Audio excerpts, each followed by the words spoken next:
Hello दोस्तों, good morning, जोहार, नमस्कार, प्रणाम, सत श्री अकाल, अस्सलामो अलैकुम, आदाब। कैसे हैं आप सब? उम्मीद है आप लोग अच्छे होंगे। आज हम हर रोज की तरह फिर से हाजिर हैं झारखंड के तमाम छोटी बड़ी खबरों के साथ। खबरों को शुरू करने से पहले अभी तक आपने B2B news Jharkhand news channel को सब्सक्राइब नहीं किया है तो सब्सक्राइब कर दीजिए ताकि झारखंड में होने वाली तमाम छोटी बड़ी खबरों से खुद को अपडेट रखें और जानकारी से अवगत हो सकें। तो चलिए बात करते हैं आज के तमाम छोटी बड़ी खबरों पर नजर डाल। हेमंत सरकार की मैया सम्मान योजना जितनी सुर्खियों में रही है, उतना ही गहरा रिश्ता विवादों से भी रहा है। चुनावी घोषणा के नाम पर विपक्षी पार्टी लगातार हमलावर है। वहीं अब नया विवाद सामने आ रहा है। हेमंत सरकार ने एक ही झटके में 18 लाख महिलाओं के नाम काट दिए हैं। विधानसभा में घोषणा के मुताबिक हेमंत सरकार ने होली से पहले मैया सम्मान योजना की राशि जारी कर दी है। अब 3 महीने की बकाया राशि एक साथ लाभार्थियों के खाते में पहुंच रही है। इस बीच नेता प्रतिपक्ष बाबूलाल मरांडी ने झारखंड सरकार पर आरोप लगाया है कि 18 लाख महिलाओं के खाते में मैया सम्मान की राशि रोक दी गई है। इसे लेकर उन्होंने सोशल मीडिया के जरिए सीएम हेमंत सोरेन से सवाल भी किया है, जिसके बाद जेएमएम की ओर से जवाब भी दिया गया है। बाबूलाल मरांडी ने लगाया ये गंभीर आरोप। नेता प्रतिपक्ष बाबूलाल मरांडी ने सोशल मीडिया एक्स पर पोस्ट किया है कि हेमंत सोरेन जी ने चुनाव से पहले 56 लाख महिलाओं को मैया सम्मान योजना की राशि देने की घोषणा की थी, लेकिन सिर्फ 38 लाख को ही दी।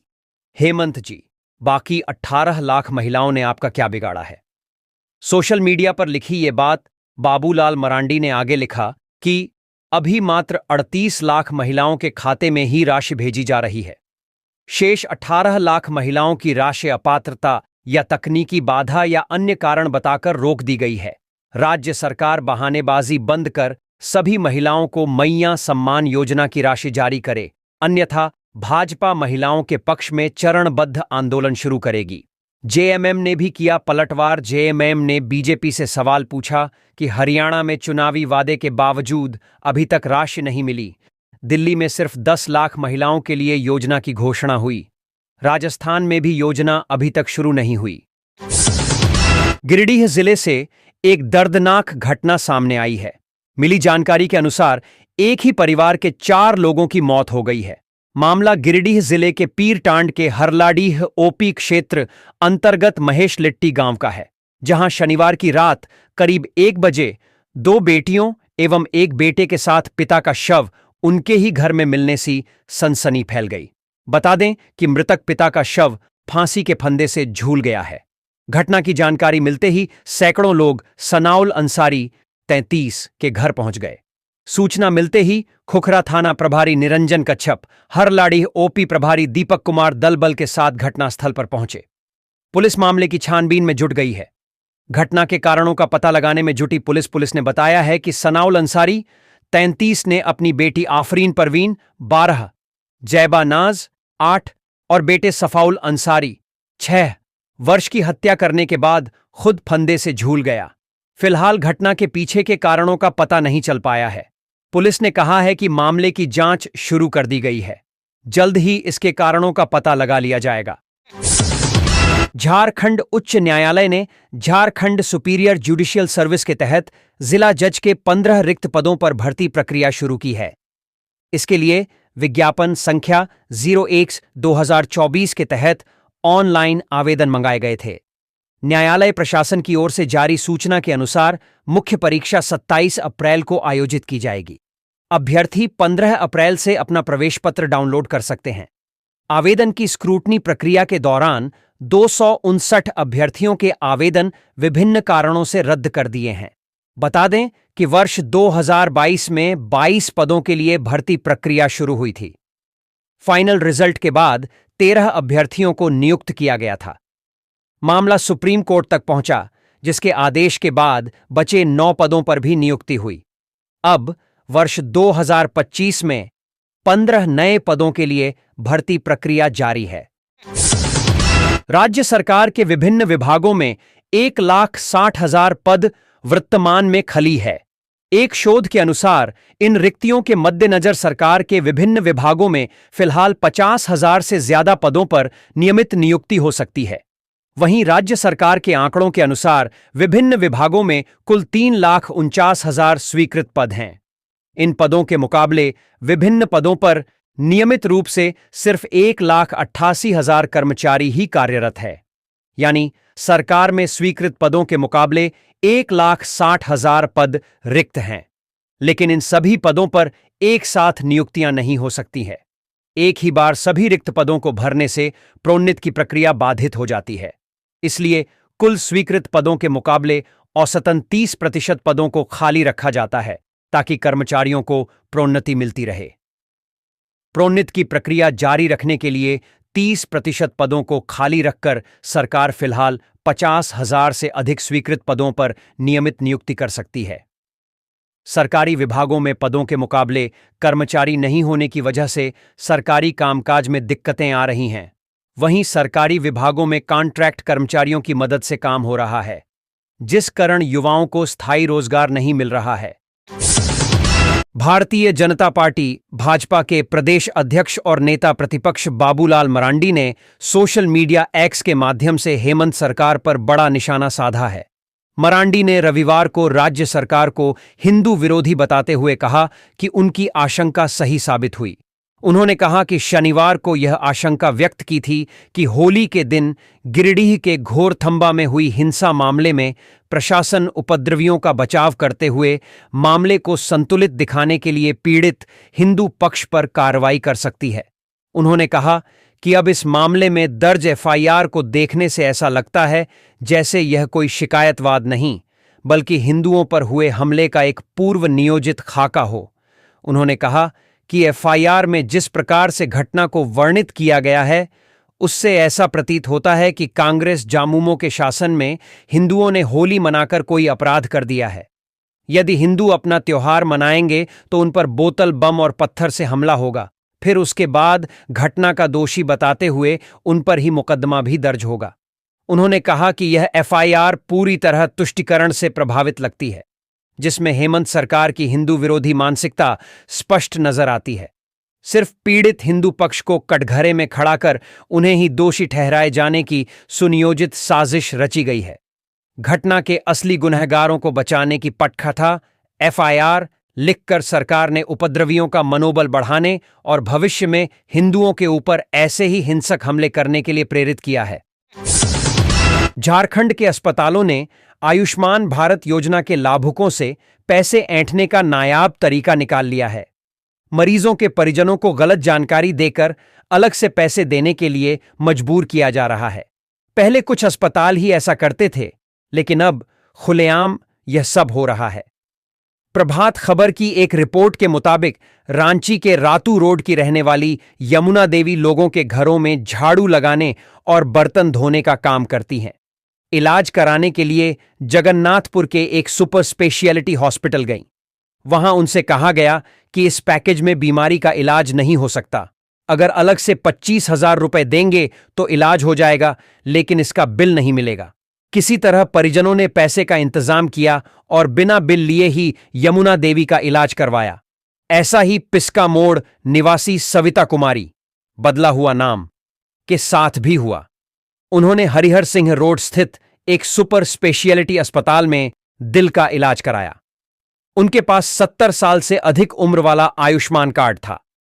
परिजन अस्पताल पहुंचे तो बताया गया कि आयुष्मान पैकेज में इलाज संभव नहीं है।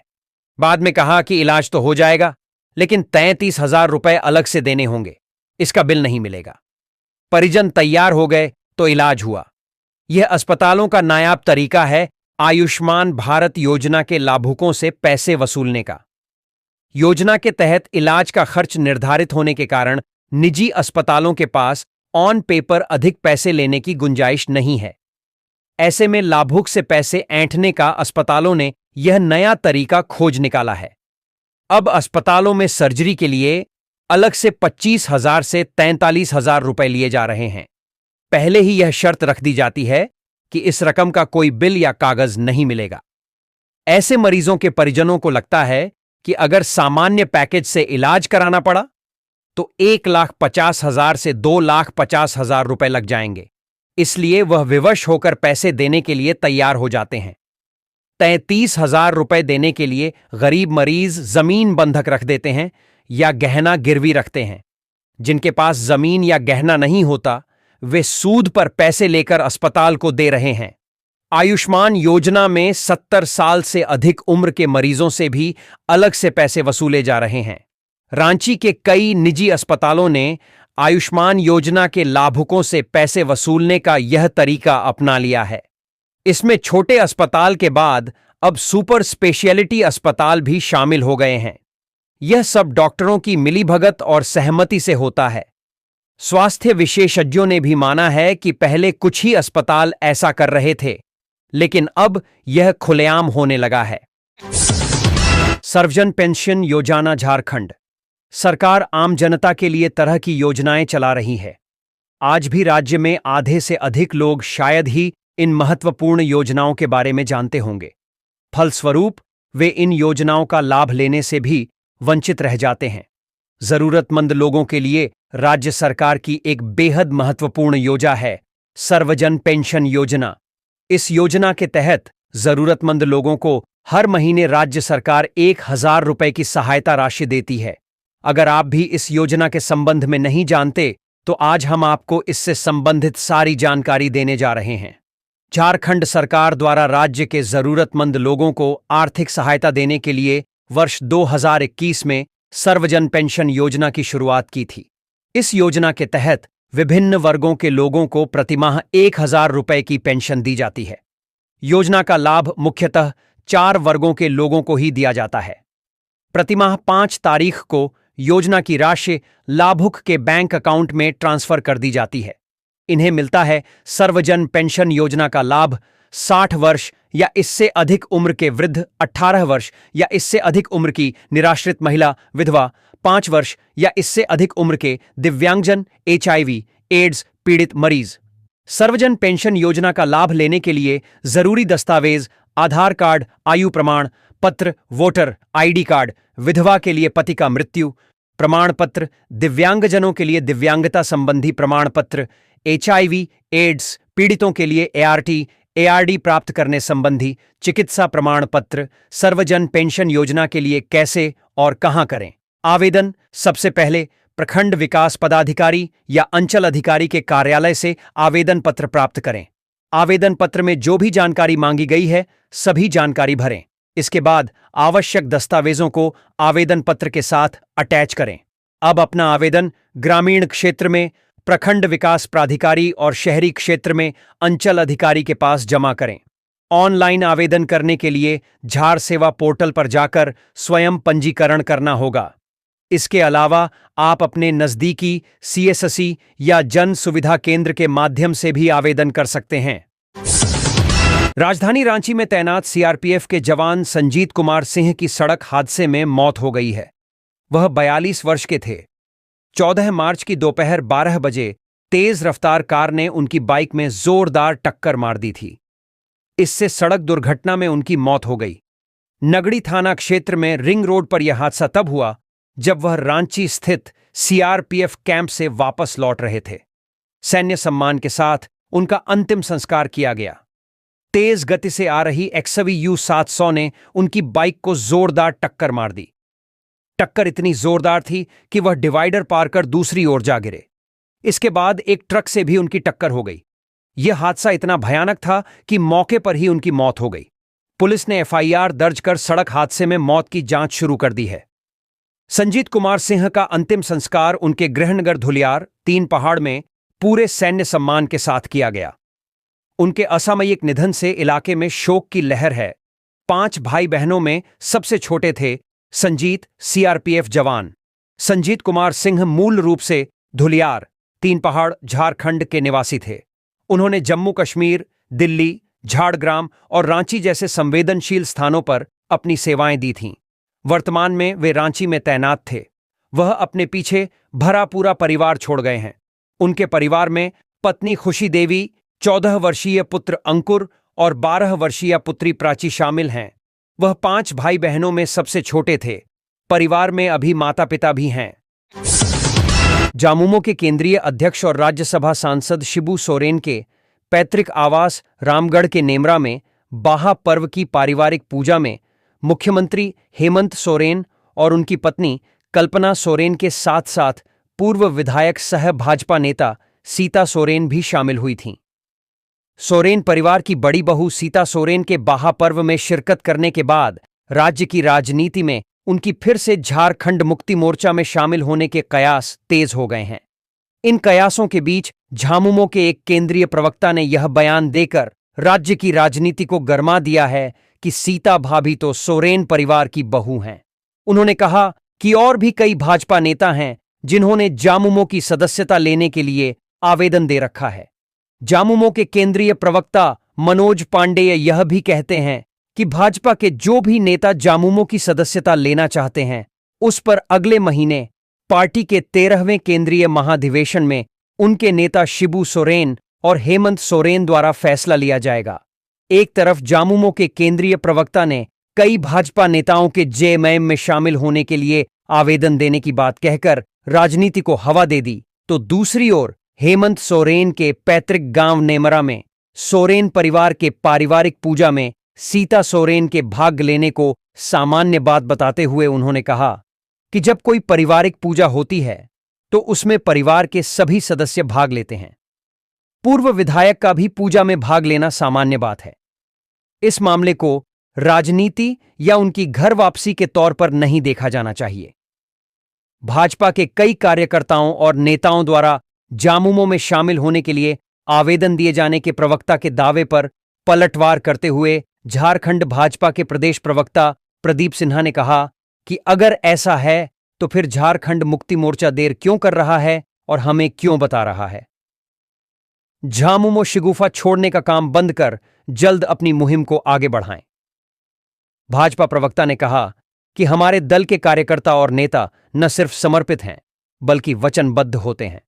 हमारे कार्यकर्ता और नेता संकुचित मानसिकता वाले ऐसे क्षेत्रीय दल में शामिल नहीं हो सकते। प्रदीप सिन्हा ने कहा कि झामुमो नेता हमारे नेताओं के बीच कंफ्यूजन पैदा करना चाहते हैं जिसमें वह सफल नहीं होंगे। शचिंद्र कुमार दाश खूंटपानी प्रखंड की दोपाई पंचायत के आराहासा मैदान में माघे मिलन महोत्सव का आयोजन किया गया। खरसावां विधायक दशरथ गागराई एवं समाज सेवी बासंती गागराई ने माघे मिलन महोत्सव का उद्घाटन किया। लोगों को संबोधित करते हुए विधायक दशरथ गागराई ने कहा कि माघे क्षेत्र की परंपरा और संस्कृति से जुड़ा हुआ पर्व है। उन्होंने लोगों से अपनी संस्कृति और परंपरा को बचाने की अपील की। उन्होंने कहा कि यह पर्व आपसी भाईचारा बनाए रखने और एक दूसरे का सहयोग करने में महत्वपूर्ण भूमिका निभाता है। उन्होंने कहा कि इस तरह के आयोजन से सामाजिक एकजुटता बनी रहती है। माघे मिलन महोत्सव में विधायक दशरथ गागराई मंझे हुए कलाकार के रूप में नजर आए। मांदर और नगाड़े की थाप पर उन्होंने समाज के लोगों के साथ नृत्य भी किया। इस दौरान हो भाषा में माघे गीत को अलग अलग अंदाज में पेश कर समाम बांधा।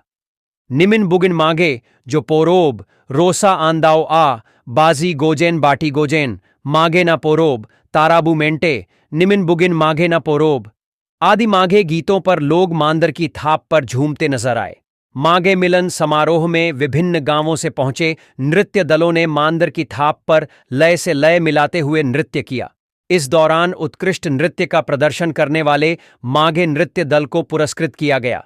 सुसुन इनुंग आकड़ा उनछुड़ी की टीम को प्रथम पुरस्कार, कोटसोना की माघे नृत्य दल को द्वितीय पुरस्कार, केयाड़ चालोम हाथी ग्रुप को तृतीय, बाले सागेन सुसुन दुरंग गतिचुरगुई की टीम को चतुर्थ पुरस्कार, हो दोस्तुर ग्रुप सिम्बाड़ीह को पांचवां और सुनीता एंड गीता बोदरा माघे नृत्य दल ठकुरागुटू को छठा पुरस्कार दिया गया। विधायक दशरथ गागराई और बासंती गागराई ने सभी नृत्य दलों को नकद राशि देकर पुरस्कृत किया।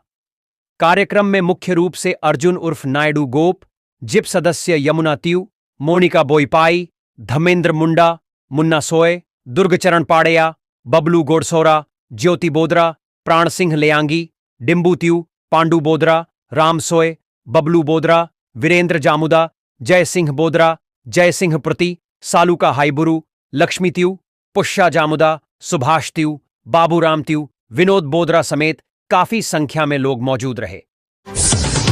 राज्य के पूर्व मुख्यमंत्री रघुवर दास परिवार के साथ रविवार को देवघर के बाबा बैद्यनाथ मंदिर और दुमका के बासुकीनाथ मंदिर पहुंचे, जहां उन्होंने अपने पूरे परिवार के साथ भोलेनाथ की पूजा अर्चना की।